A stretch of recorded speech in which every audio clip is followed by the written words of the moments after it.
Hey guys, it's Jen, and I am super pregnant. I mean, I've been pregnant this whole series, but I am very much third trimester pregnant, which only makes the title of this video even more appropriate. I wanted to share with you my third trimester must-haves during pregnancy, things that are helping me get through every day, every week. It is a struggle here at the end, but we're getting through, and some of these things are non-negotiable. I literally don't know what I would do without these. So I'm gonna start off with the most important one. I probably should have had this in my video literally from first trimester because I've been using it my entire pregnancy, but in third trimester, I don't even think I'd be able to sleep through the night without this. This is my pregnancy pillow. I have the one from Leachco. It is the Snoogle. This is the original. There are many different kinds of pregnancy pillows out there. There are little wedges that you can stick under your bump. There are like little mini ones. There are gigantic U-shaped ones. This one is like a big C. And what I like about this shape is that even if you're a really wide range of body sizes, which differs from person to person, but it also differs throughout your pregnancy, I feel like this shape is really accommodating and really supportive. There are two wing sections and then the long piece, so you can either face toward the long side and curl up the little wings behind you, or you can have the long part support your back when you're laying sideways and then curl in the top and bottom part. A lot of my pregnancy, I used an additional pillow under one of the sides because I was having such bad pregnancy related nasal congestion, and I would also have a lot of heartburn issues, so I would just kind of keep one side elevated, have the wings toward my back, and I think I would just cuddle the long side. So I would just kind of like hold this plus kind of smush it underneath my belly to help support the weight, and it's sort of like having a big cuddle buddy. In fact, one of my single male friends was so enamored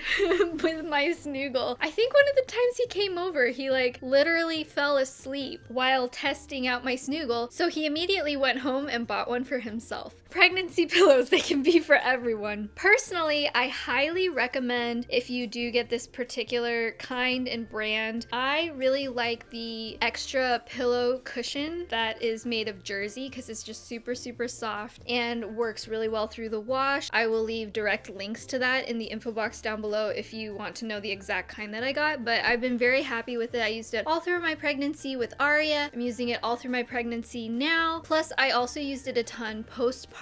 You have a little bit of soreness in the nether regions for a while, and when I was like breastfeeding and stuff, I would just curl this up into a big donut to sit on so that there was less pressure in sensitive areas while I was still healing. So I think it's a really worthwhile purchase. Speaking of belly support, the next thing I would say is a non-negotiable must-have for me was my belly band. I've tried a couple different ones here and there. My sister had one or two that she got from Amazon pretty cheap, and my favorite one is a little more on the pricey side, but I actually feel like it's very worth it because it is much more supportive. This one is from Belli Bandit. Kind of looks like this, kind of like when you think of construction guys who need extra back support when they lift heavy things. Well, ladies, we are daily lifting heavy things. Mine is a size small. I'm very much on the more petite side, so I would kind of recommend sizing up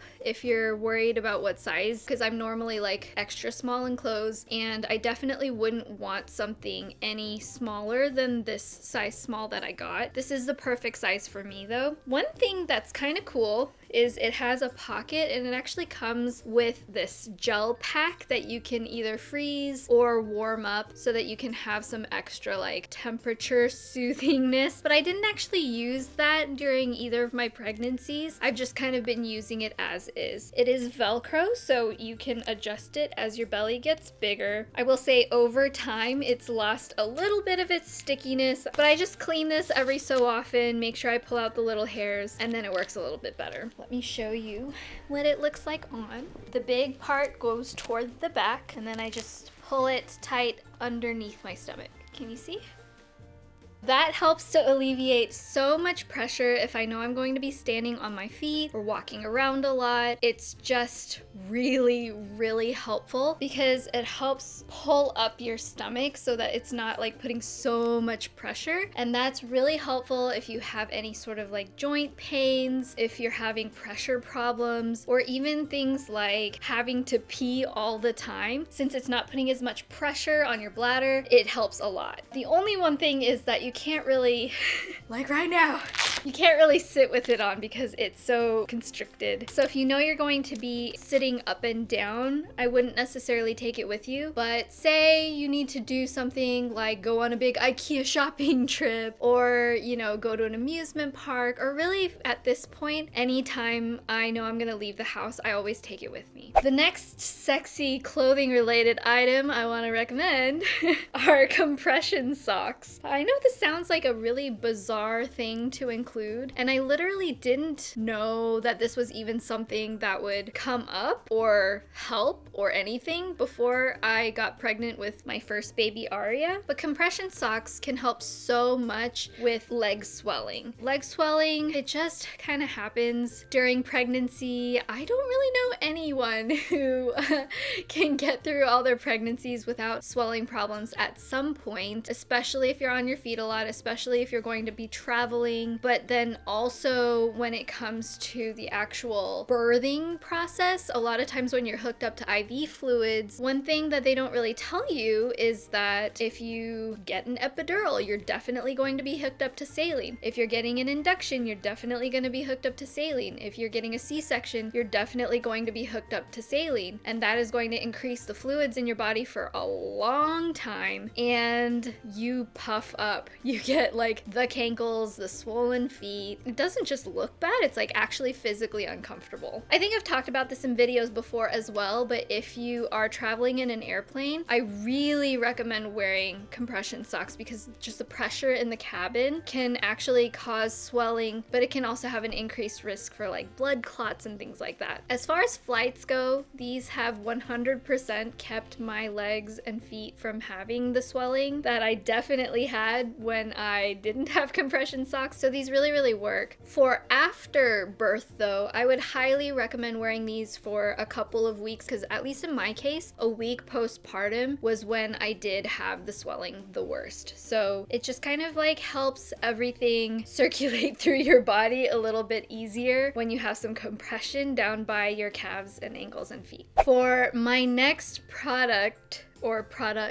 I'm not gonna hold them too close to the camera because they're very worn and nasty looking, but I wanted to just show you an example of some shoes that have been such lifesavers during my pregnancies. I actually wore these a ton with Aria and also during this pregnancy, but it's more the concept because I don't think that these exact shoes are available anymore, but I highly, highly recommend finding a pair of sneakers that are comfortable, that are wide enough to fit your foot while it's expanding, and have a zipper. What I love about this particular pair from Ugg, got it a few years ago, is that they have tassels attached to the zipper, so I can take my shoes on and off. I don't have to have a really difficult time bending over past my belly trying to figure out how to get these shoes on. It's so hard sometimes to feel really independent when you're pregnant, so just the little things like this. Zippered sneakers that you can remove by yourself without having to compromise the position of your stomach. So nice and so helpful. And then I also really recommend having a pair of slip-on sandals where you don't need to mess with any laces or buckles or anything like that. I really like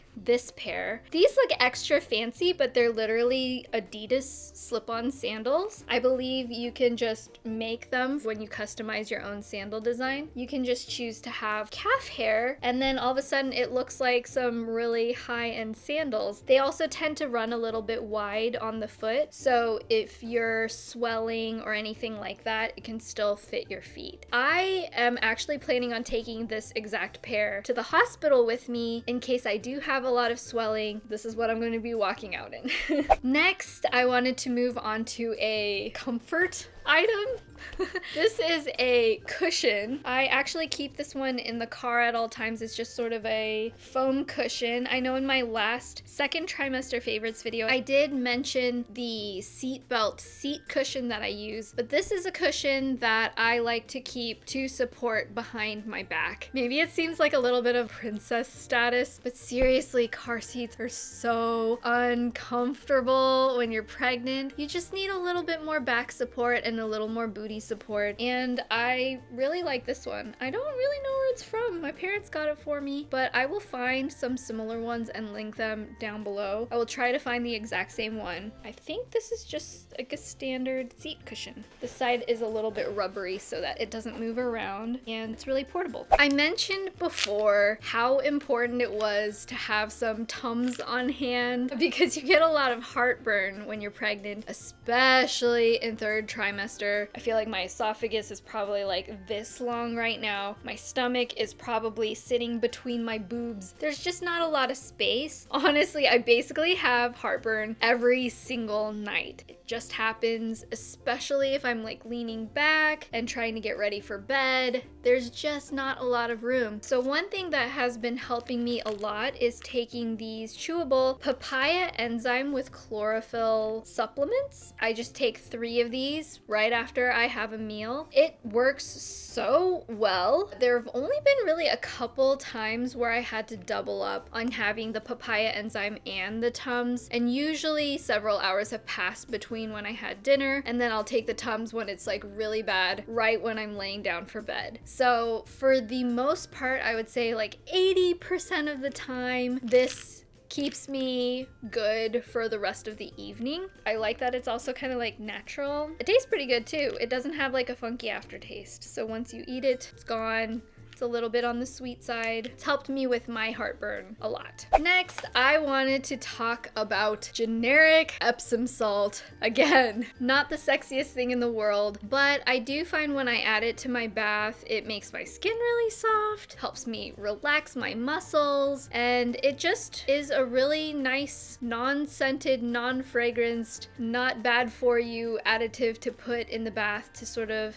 help relieve a lot of pressure. In my first trimester, I was a little bit more hesitant about taking baths because a lot of things online will say not to, but I personally found that there are very, very, very few things that will actually relieve the pressure of having a really big, heavy stomach on my body than sitting in a bath. The key is just to make the bath not too hot. So I wouldn't do anything where it actually changes your core body temperature, because that's the thing you need to be careful of. So I make it warm but not scalding, not to the point where I would be sweating or anything, just kind of comfortably sitting in the bath. Because I feel like the stomach is naturally a little bit buoyant. So when I'm sitting in a bath, I can relax a little bit. I like to soak for a while, and usually if I'm having any extra weird cramping or if I just feel really terrible and I'm feeling so much pressure after I lay in a bath for like an hour or 2, to be honest, it helps my muscles feel so much better. It helps my joints feel so much better. And just having like regular generic Epsom salt in there also seems to make it feel even that much more relaxing. Even though it's not like extra scented or anything special like that, it helps for sprains and bruises. So I guess it also can help for just like relaxing a pregnant lady as well.